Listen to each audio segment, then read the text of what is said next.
माजलगाव विधानसभा चुरशीची होणार आहे, मात्र चुरशीची कशी होणार आहे ती इथल्या पक्षाच्या उमेदवारांमध्ये नाही, मात्र ती अपक्ष उमेदवारांमध्ये चुरशीची लढत आहे. रमेश आडसकर यांना राष्ट्रवादी काँग्रेस पार्टी शरद पवार गटाची उमेदवारी मिळणार होती, ते तिकडे प्रवेशसुद्धा करत होते. मात्र ऐनवेळी त्यांची उमेदवारी काही कारणास्तव डावलण्यात आली. त्यावर फार नाट्यमय घडामोडी घडलेल्या आहेत, त्यानंतर बोलता येऊ शकतात. मात्र रमेश आडसकरांनी परत येत पुन्हा अपक्ष उमेदवार अर्ज दाखल केला आणि जुन्या जाणत्यांची मोठ बांधलेली आहे. एकीकडे प्रस्थापितांचा हा फार पूर्वीपासूनचा जाच इथल्या मतदारसंघावर आहेच, मात्र या सगळ्या गोष्टी संपवण्यासाठी रमेश आडसकरांनी आता चंग बांधलेला आहे. जुने जाणते लोक सोबत घेतलेले आहेत आणि पुन्हा एकदा नव्या राजकारणाची सुरुवात केलेली आहे. रमेश आडसकर यांनी उमेदवारी अर्ज दाखल केल्यानंतर अनेक लोकांनी त्यांना सपोर्ट केलेला आहे आणि पाठिंबासुद्धा दिलेला आहे. माजी आमदार राधाकृष्ण हुक्के पाटील माझ्यासोबत आहेत, त्यांच्याकडून जाणून घेणार आहेत. ते सुद्धा रमेश आडसकरांना सपोर्ट करतात. कशी सगळी परिस्थिती त्यांच्याकडून जाणून घेणार आहेत. त्यांच्या राजकारणाचा फार मोठा आलेख राहिलेला आहे. तुमचं मराठी महाराजमध्ये स्वागत आहे अण्णा. धन्यवाद. कशी सगळी परिस्थिती आहे? तुम्ही रमेश आडसकरांसोबत आता खंबीरपणे उभा राहिलेला आहात आणि प्रस्थापित आहे, तुम्हालाही माहीत आहे तुमच्यासोबत कधी काळी ते राजकारणामध्ये राहिलेले आहेत. आता सगळं राजकारण कसं असणार आहे? रमेश आडसकरांचा विजयाचा कुठला मार्ग मोकळा झाला, काही सांगता येतं तुम्हाला? नाही, काय झालं, लोकसभेच्या निवडणुका पार पडल्या आणि पवार साहेबांच्यावर विश्वास ठेवून या जिल्ह्यातील आणि या तालुक्यातील या मतदारसंघातील लोकांनी त्यांचा उमेदवार चांगल्या मताने या ठिकाणी निवडून दिला आणि मग 3-4 महिन्यातच विधानसभेच्या निवडणुका होणार. त्या अनुषंगानं मी आणि माझे अनेक सहकारी कार्यकर्ते इच्छुक म्हणून आम्ही साहेबांच्याकडे गेलो. निष्ठावंतांना उमेदवारी मिळावी अशीच एक इच्छा आणि साहेबांना विनंती आम्ही केली. परंतु कुठला निकष लावला की आमच्या सर्वांचेच उमेदवाऱ्या डावलून या ठिकाणी भारतीय जनता पक्षाचे तालुक्याचे विधानसभेचे अध्यक्ष यांना राष्ट्रवादी काँग्रेस पक्षाची उमेदवारी या ठिकाणी दिली. काय गोडबंगाल झालं आणि म्हणून सामान्य लोकांच्या मध्ये अशी प्रतिक्रिया निर्माण झाली की नैतिकता आता कुठं शिल्लक राहिली आहे का नाही. ज्यांनी कष्टाने लोकसभेत काम केलं, बजरंग सोनवणे सारख्याला खासदार केलं, अशा सर्वांना डावलून या ठिकाणी राष्ट्रवादी काँग्रेस पक्षानं उमेदवारी, ज्याचा राष्ट्रवादीचा कुठलाही संबंध नसताना त्यांना उमेदवारी दिली. आणि म्हणून मग माजलगाव, गेवराई, माजलगाव, वडवणी आणि धारूर या तिन्ही तालुक्यातील ज्येष्ठ नागरिकांनी, जुन्या जाणत्या लोकांनी आणि तरुणांनी एकत्र येऊन या ठिकाणी रमेश आडसकरांना अपक्ष उभं राहण्याबाबतची आम्ही आग्रह केला आणि आज ते जनतेसमोर मोठ्या ताकदीनं या ठिकाणी विधानसभेची निवडणूक लढत आहे. मोहन जगतापांना उमेदवारी दिली खरी, मात्र तुम्ही उल्लेख केला आणि सगळ्यांना माहीतच आहे, कालपर्यंत म्हणजे 4 महिने अगोदर त्यांनी बजरंग सोनवणेंच्या विरोधामध्ये या ठिकाणी विधानसभेचा अध्यक्ष असल्याच्या कारणानं नात्यानं त्यांच्या विरोधात काम केलं आणि विरोधात काम करणारा माणूस लगेचच राष्ट्रवादी काँग्रेस पार्टी शरद पवार गटामध्ये आयात करायची आणि उमेदवारी द्यायची. हे कसं शक्य आहे? लोकांना पचलंय का ते? इथल्या स्थानिकच्या राष्ट्रवादी काँग्रेस पार्टी शरद पवार गटाच्या लोकांना पचलंय का? ते मान्य आहे का? नाही, माजलगाव, वडवणी आणि धारूर या तिन्ही लोकांच्या मनाचा या ठिकाणी भ्रमनिराश झालेला आहे की निष्ठावंत कार्यकर्त्यांना डावलून या ठिकाणी राष्ट्रवादी काँग्रेस पक्षाचा जगतापांचा कुठलाही सुतराम संबंध नसताना काय गौडबंगाल झालं आणि अनेक लोकांच्या मध्ये ते चर्चा आहेत. ते आता मी न बोललेलं बरं.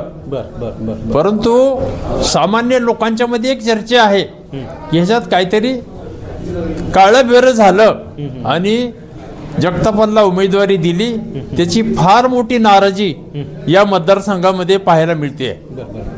शरद पवारांचं राजकारण तुम्ही फार जवळून पाहिलेलं आहे आणि संपूर्ण महाराष्ट्राला माहिती आहे, नाही तर देशाला माहिती आहे. तर शरद पवार यांनी घेतलेला निर्णय हा चुकीचा नसतो असं नेहमी म्हटलं जात होतं. मग हे सगळे निर्णय का त्यांच्या डोळ्याच्या बाहेर झालेत का, त्यांना न विचारता झालेत का, किंवा मग का त्यांच्यावर कुठलं प्रेशर होतं का, अशा काही गोष्टी घडलेल्या असू शकतात का? आता ते आम्ही एक दोनदा चारदा त्यांना भेटलो, चर्चा केली की निष्ठावंत कार्यकर्त्याला उमेदवारी द्या.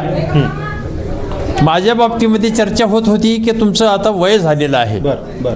तर म्हटलं ठीक आहे, माझं वय झालं असतं तर रमेशराव मागतायत, जी त्यांना द्या. रमेशरावला द्या. मागच्या निवडणुकीत ते फार कमी मतांना हरलेले आहेत, 5 ते 6 हजार मतांना हरलेले आहेत. त्यांचा प्रवेश त्यांनी करून घेतला. प्रवेशासाठी त्यांच्या कार्यकर्त्यांना तिथं निमंत्रित केलं. 400-500 कार्यकर्ते त्या ठिकाणी एकत्र आले आणि प्रवेश झाल्यानंतर दुसऱ्या दिवशी त्यांची फसगत झाली. बरोबर. धोका दिला, बेमानी केली. आणि ते कोणी केली ते मी आज पवार साहेबांच्यावर मी आरोप करू शकत नाही, कारण ते काही जरी झालं तरी आमचे ते आदर्शी आहेत. परंतु बाकीचे कुणी कारभारी असतील त्याच्यात, त्यांच्याकडनं ही गोष्ट झालेली आहे असं स्पष्टपणाने दिसतंय. मला पुन्हा एकदा म्हणजे दुर्दैवाने या सगळ्या गोष्टी मला लागतात. तुमच्या काळातलं राजकारण आणि अलीकडच्या काळातलं, खरं तर तुमचं राजकारण आणि माझं वय हे एक आहे. अशा काळामध्ये आम्ही तुम्हाला टीव्हीवर पाहायचो या सगळ्या गोष्टी. कुठेतरी सुसंस्कृतपणा, कुठेतरी आचारसंहिता, या सगळ्या गोष्टी अलीकडच्या काळामध्ये लोप पावत चालल्या तुमच्या राजकारणाच्या नंतर. मोहन जगतापांच्या मध्यंतरीच्या काळामध्ये जाहीर भाषणामध्ये आम्ही बोललो की मी दारू कधीमध्ये पितो, व्हिडिओ, या सगळ्या गोष्टी पुढच्या राजकारण्यांना, इथल्या मतदारसंघामधल्या लोकांना पटणाऱ्या आहेत का? तुमच्या काळामध्ये असं होतं का कधी हे सगळं? नाही, काय झालं ती मी मगाशीच म्हटलं की नैतिकता नावाची गोष्ट आता राहिलेली नाही राजकारणामध्ये. कुणीतरी दुर्गुसपणा घालतोय, पैशाच्या जोरावर राजकारण करतोय. या ठिकाणी गेली 20 वर्ष प्रकाशराव सोळंके परत आमदार होते. लोक त्यांना वैतागलेली आहेत. आणि परवाच्या त्यांच्या या ठिकाणच्या वक्तव्यामध्ये इथल्या अश्लील भाषेत त्यांनी स्वतःचं वक्तव्य केलं. वडील समोर आहेत, वडिलाचं समोर म्हणतात की मी कधी कधी पितो. वडिलांच्या समोर अश्लील बोलले. महिला त्या ठिकाणी बसलेल्या, महिला समोर बसलेल्या आहेत, वडील समोर बसलेले आहेत. त्याची पर्वा न करता एक प्रकारची मस्ती आल्यासारखी त्या ठिकाणी त्यांनी वक्तव्य केलं. आणि ते हायकमांडला मी ते ऐकवलं. त्यांचा तो व्हिडिओ होता, मी त्यांना टाकला. आणि त्यांनी एवढं होऊन सुद्धा त्यांना उमेदवारी दिली. म्हणजे ह्याच्यात तुमचं माझं सर्वांचं ह्या तालुक्याचं ह्या मतदारसंघाचं दुर्दैवच आहे. आणि म्हणून लोक इतके नाराज आहेत की खऱ्या अर्थानं आता निकालच या मतदारसंघाचा आडसकरांच्या बाजूनं लागणार आहे. शरद पवारांनी ही उमेदवारी दिली जरी असली तरी मतदारसंघामध्ये अशी चर्चा आहे, मोहन जगताप काल आयात केलेले उमेदवार आहेत आणि राष्ट्रवादी काँग्रेस पार्टीचे सगळे कार्यकर्ते जे भारतीय जनता पार्टीच्या विरोधामध्ये असणारे लोक हे सगळे रमेश आडसकरांची कामं करायला लागलेली आहेत अशी मतदारसंघामध्ये चर्चा आहे. काय खरं वास्तव आहे आणि खरी सगळी परिस्थिती काय आहे?